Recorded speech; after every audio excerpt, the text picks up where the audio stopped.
Good evening and welcome to another episode of The Conversation. I am your host, Kwame Thomas. Tonight, we delve into one of the most pressing issues facing our region, the devastating impact of Hurricane Beryl and the urgent need for improved climate resilience.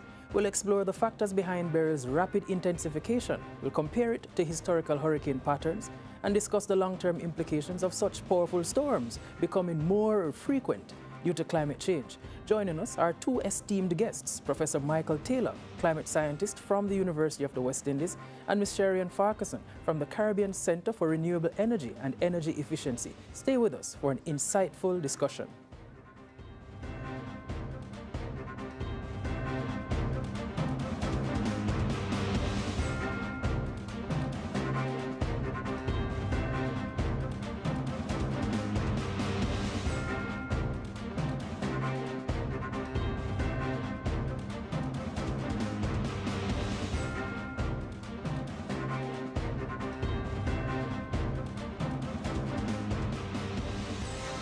Welcome, one and all. Welcome to The Conversation, Professor Taylor. How are you? I am good, thank you, and thank you for having me. Yes, we should be hearing from Cherri-Ann Farquharson. Good evening, Ms. Farquharson. How are you? I am doing well. Thanks for having me as well. Yes, we're happy that you're here. So we just want to get into Beryl. Right now, we understand that Hurricane Beryl has caused significant damage right throughout the region.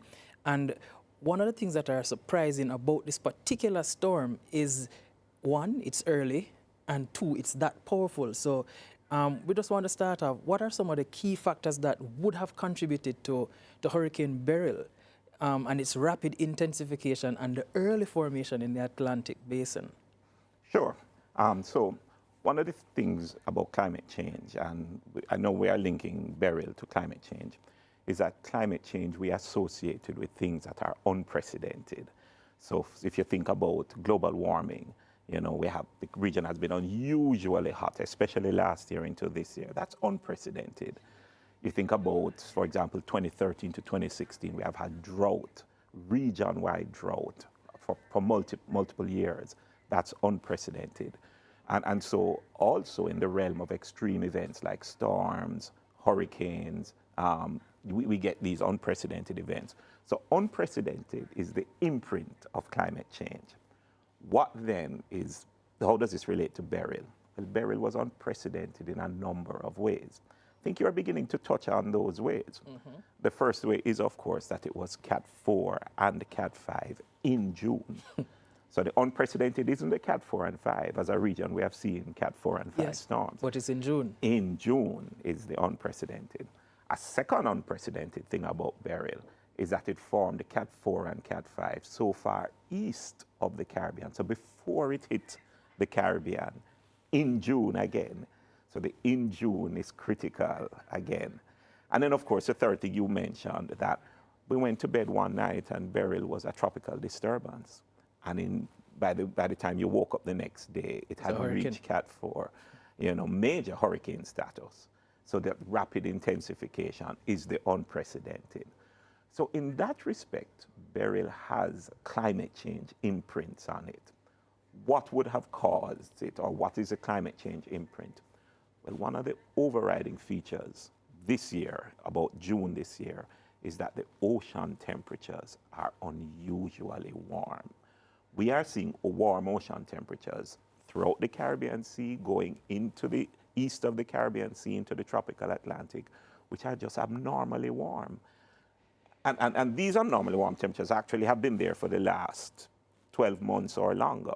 Climate change would have contributed somewhat, because climate change has been warming our oceans. Mm-hmm. It's not the only thing contributing, but that was the key fuel for the warm oceans, for unprecedented things about Beryl. Are there any other contributing factors that you can pinpoint to say that these other things might be contributing there? Well, for this hurricane season in particular is projected to be an extreme hurricane season.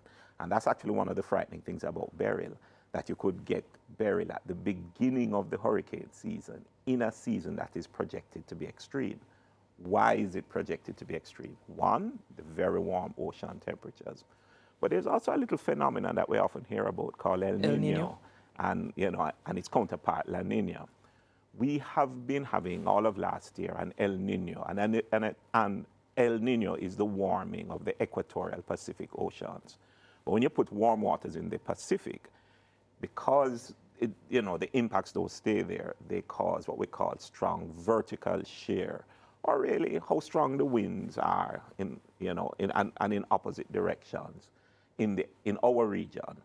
We have been under the regime of strong vertical shear, but El Nino has now decided to come to an end. And so we're coming out of El Nino.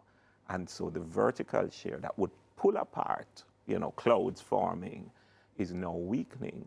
And so you get the warm oceans plus the very weak vertical shear. It's just a kind of ideal situation for unprecedented and an extreme hurricane season. So I'm no scientist though, but somehow that sounds to me that the drought conditions are going to be more exaggerated then. Well, actually this season, when we have vertical shear, El Nino, we actually relate it to dry in the Caribbean. And for the very same reasons why we relate it to less hurricane activities. But now that we're coming out of El Nino, potentially going into La Nina, which is kind of the opposite, it means that we actually have good conditions for floods and heavy rains and extreme hurricanes.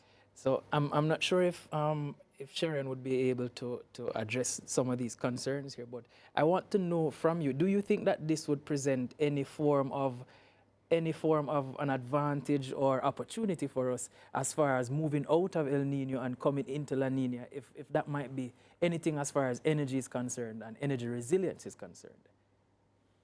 Right, interesting question, Kwame. So I want to go back to some of the things that Professor Taylor would have mentioned in terms of the unprecedented nature of Hurricane Beryl. Because what we have seen in the Caribbean, you have islands, particularly in the Eastern Caribbean, that are typically considered to be outside of the hurricane belt.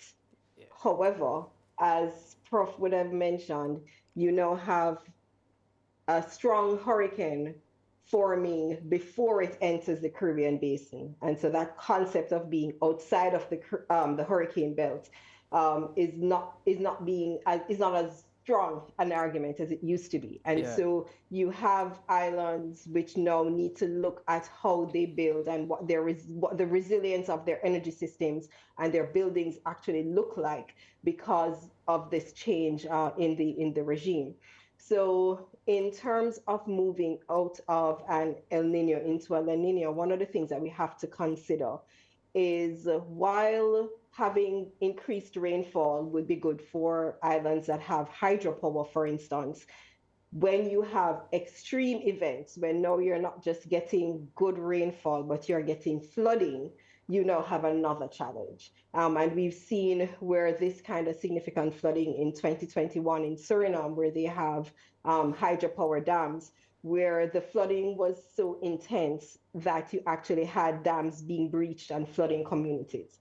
So you really don't want to experience either of the extremes, whether it is flooding or whether it's drought, because Belize experienced significant challenges with drought earlier this year, where their hydropower systems were not producing what they would normally produce. And then they now had to be pulling on other resources, and that got complicated, and eventually you ended up having blackouts.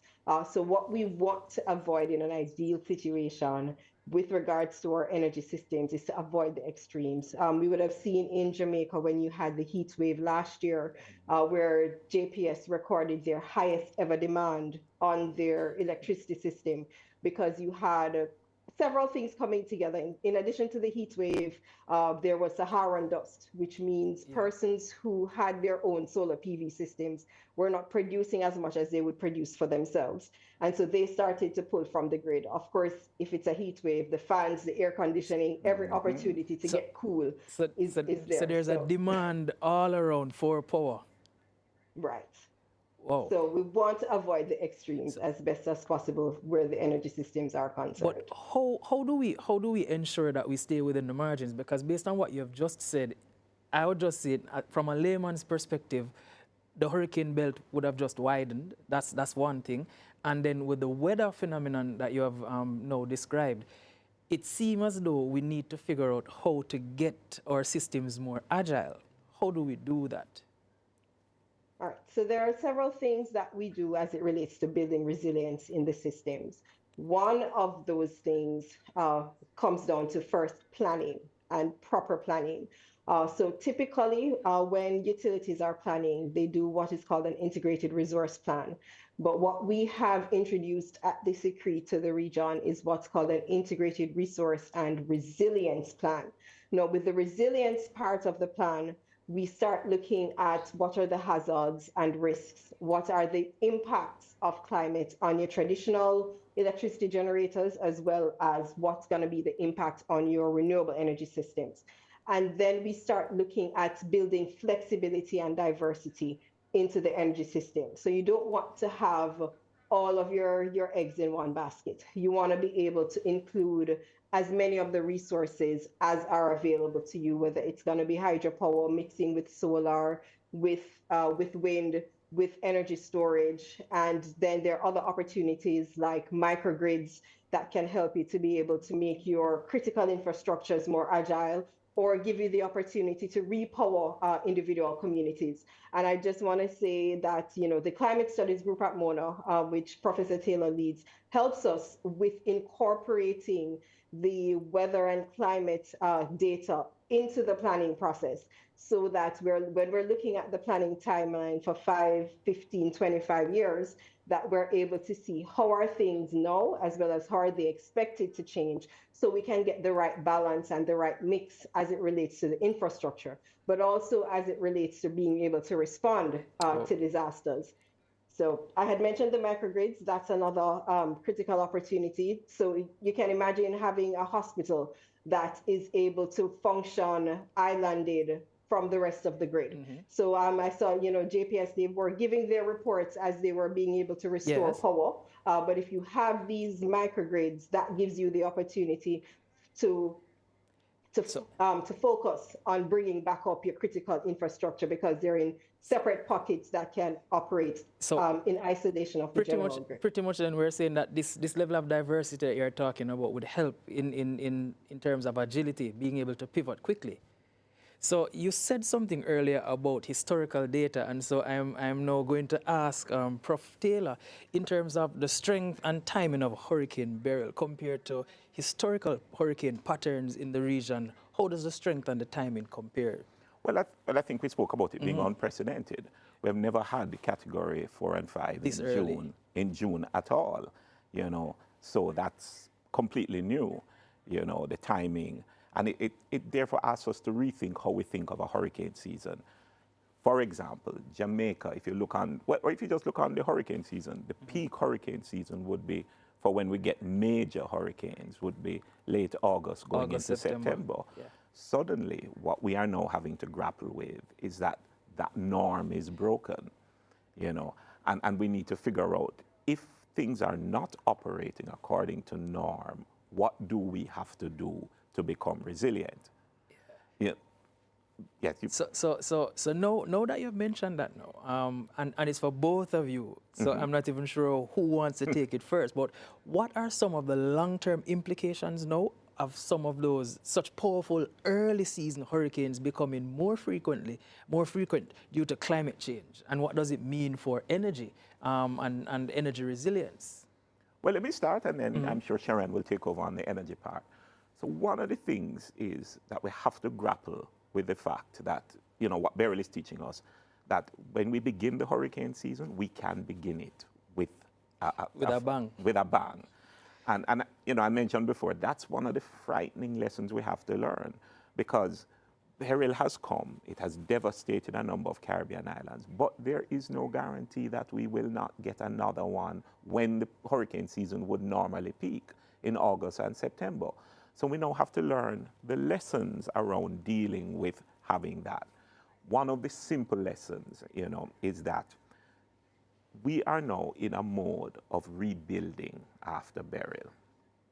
But if there is a potential for another Beryl later in the season, how do we rebuild so that the infrastructure we are putting in place now will survive a category 4 and 5. And so one of the lessons is not just planning now, changing our mode of planning that we can get it this early, but it also means changing our mode of response. We have to have the systems in place to ensure that that roof we're putting back on the hospital, those utility infrastructures that we're putting back in place have the potential to survive going in another Beryl this very season. All right, so we're going to go for a first break, and when we return, we'll have Cherri-Ann Farquharson answering the rest of that question as far as our energy resilience is concerned. Continue to stay with us. You're watching The Conversation.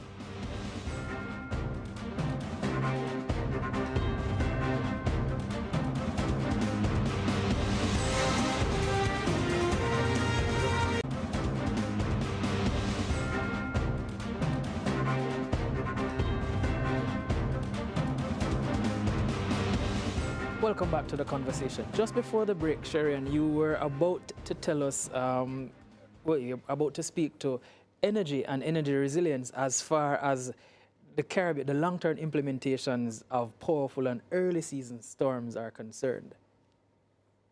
Yes, I want to use an example to kind of highlight some of the things that we have to consider. And it's, as you know, Prof was talking about building back better and building back differently. So in Carriacou in Grenada, which was one of the islands that was hit directly and severely impacted, they were in the commissioning stages of a solar PV plant in Limlair. This is US $3.2 million worth of investment that was supposed to be saving more than US $100,000 a year to provide essential services on island. With that solar PV plant, which was just commissioned in June, has been completely destroyed. And so you need to consider the type of infrastructure that you need to use, because as I'd mentioned before, you can no longer say that they're outside of the hurricane belt and that when the storms are passing, that they're going to be likely to be tropical storms. So you don't need to consider the racking systems that you would use in other jurisdictions that are likely to get strong storms, because we're seeing where you're getting major hurricanes in islands that were once outside the hurricane belt. Yeah. And so these are things that have to be considered. And the other thing that I want to say, Kwame, before you come back in, I am going to age myself when I share this. I recall Hurricane Gilbert in 1988. When after that storm passed, or the hurricane passed, I didn't get back electricity in St. James for 4 months. 4 months. Yes. And so you can see that there were lessons that were learned. You'd have seen some of the light poles being changed and some of those things that are happening, so that restoration now is able to take place much quicker. So it doesn't seem quick for some persons. No, I don't want to disrupt you or interrupt at this point in time, but I'm running a comparison myself, and you said 4 months in St. James, and I know of places where in a matter of hours, and then you have some places that did not lose power any at all right throughout the storm. So never mind that we heard locally that 65% of customers were without power, but right now, roughly 85% of them, as we speak, power has been restored. So it's a significant jump based on what you have just said. Never mind that you dated yourself, though. But go on. Right. So what I'm saying is we've learned some of the lessons already. And what we need to do is we need to be able to replicate and share those lessons across the region. So you would have seen changing out of light poles from wooden to concrete. There are persons who've spoken about undergrounding some of the infrastructure as well. And one of the things that we have throughout the region, there is an emergency response strategy and action plan that was developed with CARELEC, which is the Corporation of Electric Utilities, supported by the SICRI on the energy side and supported by SEDEMA on the emergency response side, where we are able to come together to respond when these extreme events happen. And so you're able to deploy from the different islands, those that are not affected at a particular point in time, because at some point, all of us are going to be affected. So you have personnel being able to travel from the different islands to that point where it's needed to help with the restoration activities. So, and that is currently happening. So I no doubt think that based on the fact that the storm was powerful, the storm was early, it would have exposed some amount of inefficiencies in the disaster preparedness plans that we have. What are some of the gaps that were exposed, if you don't mind sharing? All right, so some of the gaps that were exposed, and I'm not sure if I want to call it so much a gap as to say that I think as the climate changes, we have to be agile. We have to just adapt.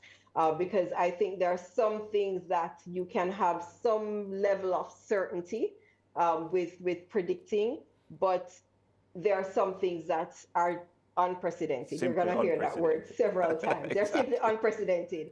And so all you have to do is to learn as you go, and to be agile and to learn from each other, so that we can build better together. So we have building codes that can be shared. There is a regional energy efficiency building code that not just speaks to the energy efficiency, but also the structure of the buildings, that has been voluntarily adopted in some countries, that will help, because we recognize that these kind of buildings are not just required in Jamaica and in Haiti, where you get a lot of the storms passing through, but no, in the Eastern Caribbean, in the southern parts of the Eastern Caribbean in particular. When you hear about Tobago being impacted by Hurricane Beryl, Trinidad and Tobago don't get tropical storms. Again, it's the same word. It's the same word, unprecedented. Right, but Prof wanted to say something earlier. Let me pick up on something Cherri-Ann is saying.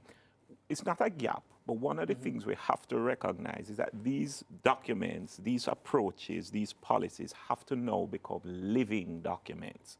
Because the truth is climate is changing. And even for us as scientists, climate is changing at a faster pace than even some of the projections that we had. So yes, you create a building code based on the scientific projections for the now. But these projections are also changing. And so you always have to be going back and revising your disaster response. Yes, we have gotten the time without electricity down from 4 months to probably to 2 weeks. We'll never be without an impact of a storm. But what now do we learn that we can get a Category 5 in June, and we can get it again in August? Well, maybe we now need to figure out, what Cherri-Ann was talking about. We now need to decentralize some of the energy resources so that a hospital can stand on its own for those 2 weeks while it waits on the utility company to come up.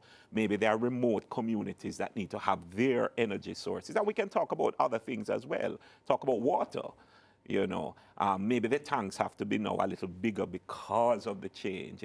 In other words, climate is changing and we have to learn now. We can't say we have responded to climate change in a document and leave it there. We have to always make these things living documents and responses. So in light of what you have just said now, and this is for both of you because of how closely you have to, is there a space now for greater collaboration between the scientific community in terms of providing the policymakers with the data that is required and the insights to strengthen our regional adaptation strategy? Well, I think the obvious answer that, is a yes, but you don't want to get me off now going on how much we have supported the scientific and research community. For example, in the region, there is no, for example, scientific research fund which to support doing exactly contextual science research to support the things that we need. In the region, we basically leave it up and say the universities must do that, but do it with what resources? Resourcing scientific research and resourcing the science community now becomes part of our adaptation strategy to climate, And yes, when we do produce the information, we now have to figure out the mechanisms to get that information utilized so that decision makers have it at the tip of their fingers. Thankfully, we have a good working relationship with SICRI, with SEDEMA, the Caribbean Disaster Emergency Management Agency, with other regional agencies, But we also have to have that deep, close relationship with governments. Governments are the seat of planning, There is clearly a need, to answer your original question, yes, but I'll allow Cherri-Ann to come in. Prof, I definitely agree with you that there is definitely a need for closer collaboration. And we have seen where we are making strides working with the university. There is a regional universities network that we work very closely with. So not just with the UA, but with all the national universities across the region. And one of the things that we aim to do is that as we are doing the projects and as we're doing the policy planning, that we incorporate the research that's coming out of the universities as a part of the process. But again, the decisions are made by our parliamentarians, by our government. And so we have to ensure that it is distilled so that they can understand and grasp the urgency of the outputs of our scientific research so that we can close that loop and ensure that the funding also comes back in. Having been able to make those informed decisions, that the funding comes back in, because as Prof said, these have to be living documents, because the climate it's not that the climate will change or has changed, it is changing. So we have to continuously update what it is that is coming from the scientific community to inform the policies and the decisions that are going to impact the lives and livelihoods of the people in the Caribbean. So the question that I want to ask as we ease into our break is whether or not we're late to the party, because we have always been in the hurricane region, hurricane belt. But then the question is, it's just a matter of time before something like this would have happened.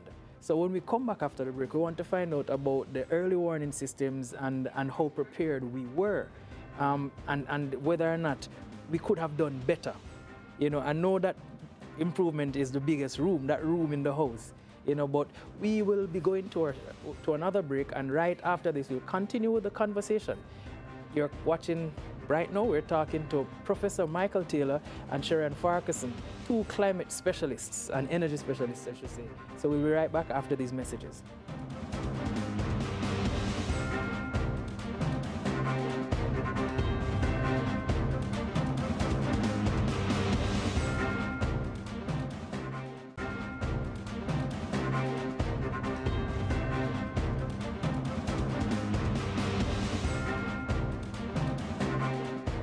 Welcome back to the conversation. Just before the break, Cherri-Ann, we started looking at, or we were about to look at the effectiveness of the early warning systems and emergency communication channels that were used during the hurricane, and what improvements do you think are needed if you're able to speak to those?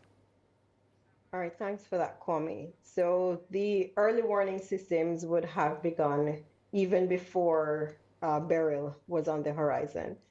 So the Caribbean Institute of Meteorology and Hydrology, CIMH, along with their partners like the Climate Studies Group and the Caribbean Community Climate Change Center, they would have put out bulletins before the hurricane season with regards to how active the season was expected to be.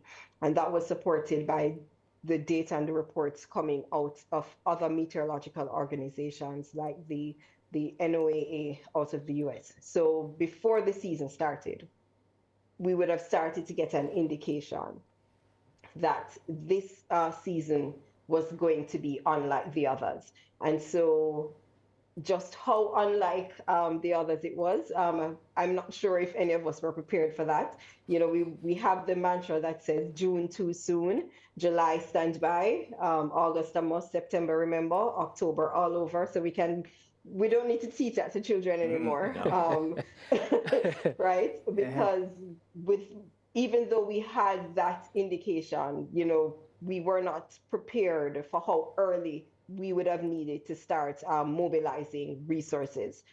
With regards to Beryl in particular, you did have quite a lot of alerts going out from the Met services across the region. And I think just simple things, as I saw, several of them would have started WhatsApp channels so you could get updates on your phone just to know exactly what was going to happen. And I think as a region, though, Caribbean, a lot of us tend to be a little laid back. So even though we get these alerts because of what we are used to, then individually, a lot of us didn't necessarily respond as we should have. From the regional and the national perspectives, though, we did see the mobilization coming in with the defense forces, with the alerts that went out to the fisheries, and so I think we did respond quickly as we could, Yes. given that we didn't expect to be doing this kind of a mobilization so early in the season. So, but then one of the questions that immediately come to mind, though, when you say that, I I've heard and I've seen over social media and so that we don't take these phenomena so seriously, especially not so early, because June too soon. Do you think that that serves to add more difficulties or more hindrances to the work that persons like yourself or Prof. Taylor does? So work that both of you would be involved in, does it make it harder, the fact that we don't listen, we don't take it seriously, and so we don't take what you're doing seriously until it's perhaps too late? I think it doesn't. No, go ahead. Well, okay, I think it doesn't necessarily make it harder, but I think what we have to do is we need to make sure that we think about the messaging and how we communicate it. So we probably just need to do it differently so that the message actually comes across and persons recognize that what we've always done, we cannot continue to do because we are not operating in the same kind of climate regime that we're used to. And just to pick up on from that last point there from Cherri-Ann, truth is, one of the things about Beryl was that rapid intensification that you spoke about. Yes. And so people, even in how we think about hurricanes, you feel that, well, it's a disturbance, even though it's projected to be a category 1 in the next 2 days. That rapid intensification took us by surprise. And so the time you had to prepare was significantly shortened. And so you were left scrambling to do that. We're going to have to begin to take that into account, as Cherri-Ann was saying in that last point. That's going to have to change how we do things. We know we have to clean drains consistently throughout the year. Cleaning of a drain is not going to be for the beginning of the hurricane season with the major cleaning going into August, September. You're going to have to deal with that. You're going to have to deal with other things that will, make us prepared almost year-round, because you can't predict the unprecedented and the unpredictable. But I'm pairing this that you're saying now with what you have said earlier, well, what both of you have said earlier, and it's registering to me that we now have to rethink the whole idea of agility, and we have to now rethink how we approach these things full stop, because it can't be a case whereby we're going to be preparing for June. It must be a case whereby we have prepared and we're now going to maintain until June. Right, so a lot of things have to change in how, and I think that's what climate change is trying to teach us anyway, and it's not just with hurricanes. Look, as Cherri-Ann spoke about, look on the intense heat that we have been going through, the real warming. Well, from the energy sector perspective, that is throwing up unprecedented demand. I think our utility companies will say that the demand where we are now this year is akin to what we were at when we were having that peak demand last year, which was later in the year. It really is asking us to rethink completely how we approach a lot of things in terms of planning and processes to deal with sectors that are very climate sensitive. All right, thank you. So Cherri-Ann, what are some of the best practices or some of the lessons that have been learned or are being learned from the passage of Hurricane Beryl? Okay, so one of the things that we've learned, we recognized it before Hurricane Beryl, but definitely we understand, is the intersectionality of all of our economies. So what has happened with Beryl has definitely had an impact on the energy sector, but then we're also very linked. It has an impact on tourism. It's had an impact on agriculture. It has a significant impact on fisheries. And all of these climate sensitive sectors now have to look at how they respond. So some of the lessons that we have learned with regards to burial and how we respond and how we get post-burial is that we have to make sure that our critical infrastructure is hardened as best as we can. So looking at making sure that you have independent supply for your pumping stations for the water sector. Considering we spoke, previously about the microgrids for your critical infrastructure, like your hospitals and your schools. Because if this had happened in September, how long could we keep the children out of school without having electricity and water? And even though this has happened at the end of the school year, a lot of these schools are used for shelters. For shelters. Yeah. Right. So we have to make sure that we think about the different sectors and how each sector is going to be able to respond and to come back online. You hear a lot of talk about prices that are likely to go up for food because of the damage that has happened to agriculture, that has happened to fisheries. So it is definitely one of the things that we have learned, as Prof had said before, is that we can't look at getting ready at the beginning of the hurricane season. We have to stay ready. We have to be ready. We have to make sure that we are making our decisions based on the science that we currently have, and that as the science changes, as we're recognizing that things are changing, that we, in the same way, we respond to make sure that we can, because we're going to get the disasters. So what we have to do is to make sure we can get the different systems back online quickly. All right. What do you think of that, Prof? I agree. And we have learned exactly how vulnerable we are to something like, a burial, but generally to climate change. And that vulnerability spans every area of life. Very often we like to think about climate change and think, oh, it's a little rain or it's a little heat, and it's really the domain of the farmers, who have to deal with it. But what we have now learned is that it touches me and you, and it's everyday life. So it's water, it's energy, it's agriculture, it's the finance sector, and having to find the money now to recover. It's the biodiversity that's impacted. It's the education system. In Jamaica alone, there are at least two schools in the West that you question, how are they going to reopen? That's now a whole community that's impacted. So burial has brought home to us this intense vulnerability or extreme vulnerability that we have as small islands, perhaps even more so than the developed, and not even perhaps more so than the developed countries. Wow. All right, so continue to stay with us. When we return, we'll be looking at exploring renewable energy solutions to mitigate the impacts of climate change. Continue to stay with us.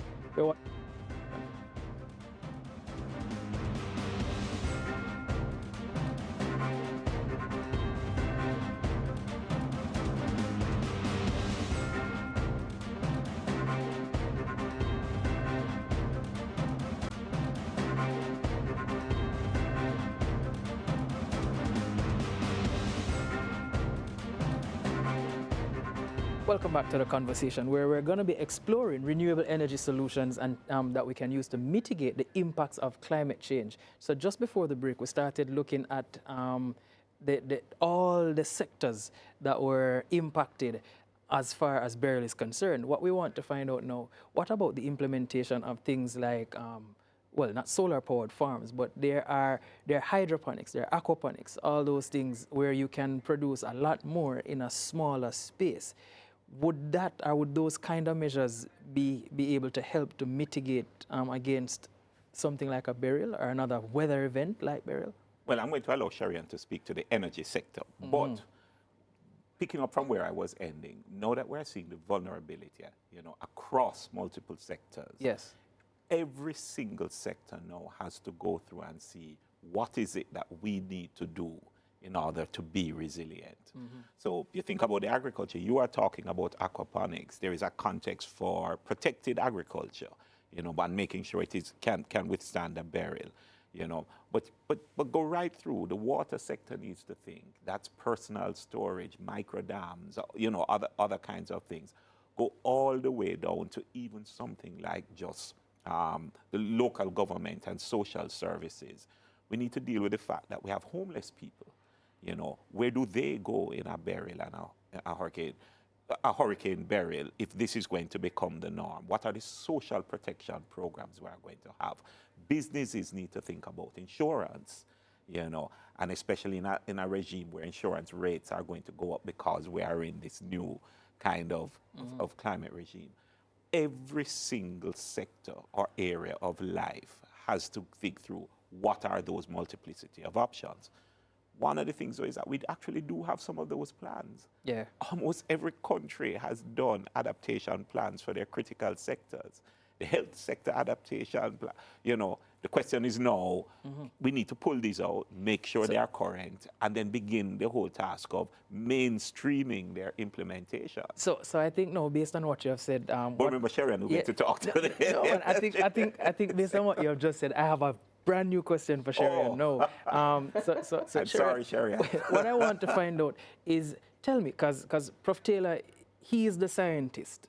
You are a scientist too, but it so happens that you are now working from the policy perspective as well. So what kind of policy and regulatory changes are needed to incentivize greater investment in disaster resilience, disaster resilient infrastructure right across the Caribbean? All right, so before I answer that specific question, Kwame, I want to put things into context. So in terms of disaster response, you're thinking of a country needing to find 40 to 60% of GDP. Prof. Taylor had mentioned, some of the more developed countries, when they have to do disaster response, it's thinking 1 to 5% of GDP.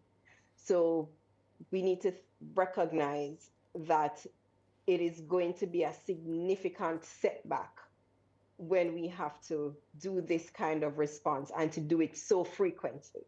The Premier of Nevis at a forum last week had mentioned that we're in essence being asked to cash a check that we didn't write.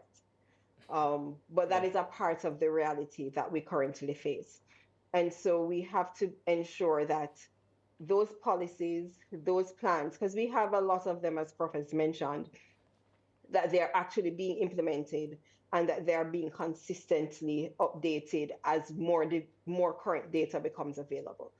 So those are some of the things that we have to consider and we have to think about as we move forward. Another one of the things that we have to think about is that neither of us as Caribbean nations need to reinvent the wheel. And we are already stronger together anyway. So we can learn from each other.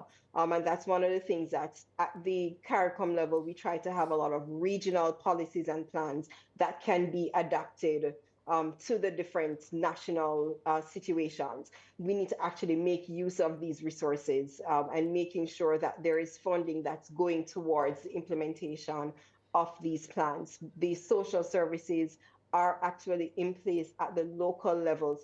Coordination is in place at the national level, that support is available at the regional level, and that this is something that is properly resourced and that we consistently make a priority, because it's not a matter of if, it's a matter of when.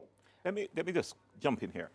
And Cherri-Ann, I wonder if you do agree with me that one of the things we have to do is use our status, small island developing states, to drive the narrative. Very often we sit down and we take the narrative that is given to us about climate change. For example, Cherri-Ann is in the renewable energy space. Renewable energy space globally is seen as a good mitigation response. You do it because you want to reduce greenhouse gas emissions, because you don't emit, greenhouse gases. But certainly within the Caribbean, renewable energy has to be seen more than a mitigation and has to become a primary adaptation option for resilience. So that after an event like this, it is the renewable energies that gives you the immediate resilience to keep your hospitals up, to keep your police stations, to charge a little man's phone, etc. So we have to use our context now to begin to drive the global narrative on climate change, which very often we sit back and allow others to define it. I'm betting Cherri-Ann would agree with me there. I agree with you, Prof, and I'd actually take it a step further, that beyond adaptation, making use of our indigenous resources actually can give us the fiscal space, drive our economies so that we are able to finance some of these responses ourselves, as well as transform the economic landscape. So, for instance, when you look at a country like Dominica or St.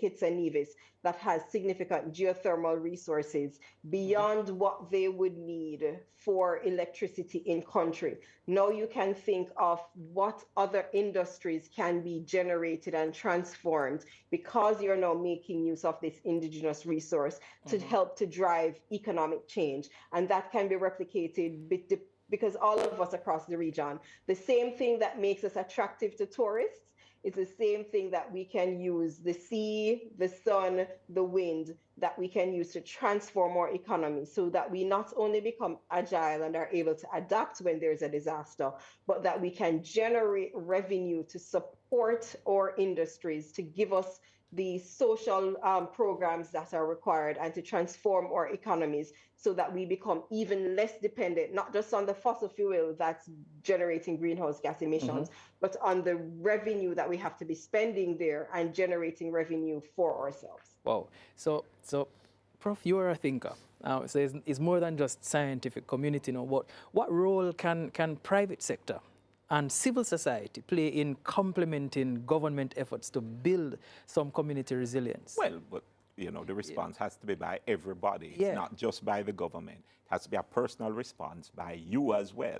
You have to take your own personal responsibilities for the house that you are in, the communities that you are a part of, and see how they can be resilient.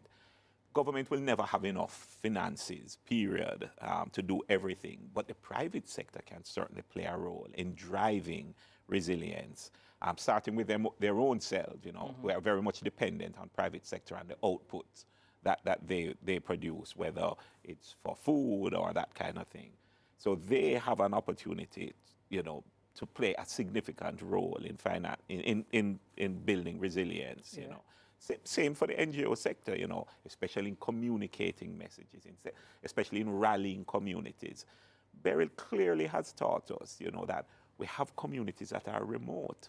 Probably the first line of resilience has to be organizing the community to respond in the middle of a disaster. Wow. So Cher, what we want to know now, because not many of us know of a SICRI, for example. What are some of the key initiatives that SICRI would be using to promote renewable energy and energy efficiency in the Caribbean region?